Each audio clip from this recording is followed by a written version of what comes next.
আর এবার বহিরাগত ক্ষোভ। হ্যাঁ, বিজেপির মধ্যে বহিরাগত ক্ষোভ মানে গতকাল তো আমরা বিষ্ণুপ্রসাদ শর্মার বক্তব্য দেখিয়েছিলাম, দেখাবো। তিনি বলেছিলেন বাইরে থেকে যদি কোনো প্রার্থী হয় বিজেপির তাহলে তিনি নাকি নির্দল হয়ে মনোনয়ন করবেন পাল্টা। দেখুন কি বলেছিলেন। আমি তো পার্টিকে স্পষ্টভাবে জানিয়ে দিয়েছি আমি পার্টির বিরুদ্ধে নাই।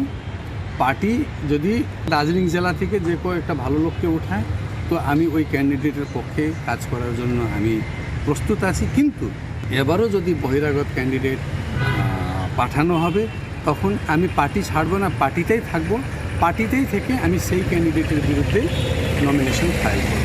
যদি বর্তমানে যে সাংসদ আছেন তার বিরুদ্ধে আপনি দাঁড়াবেন?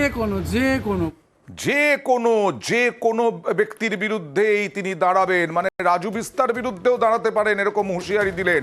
আর পাল্টা চ্যালেঞ্জ বিজেপি রাজ্য সভাপতি সুকান্ত মজুমদারের, অর্থাৎ ঠান্ডা পাহাড় এখন বিজেপিতে গরম।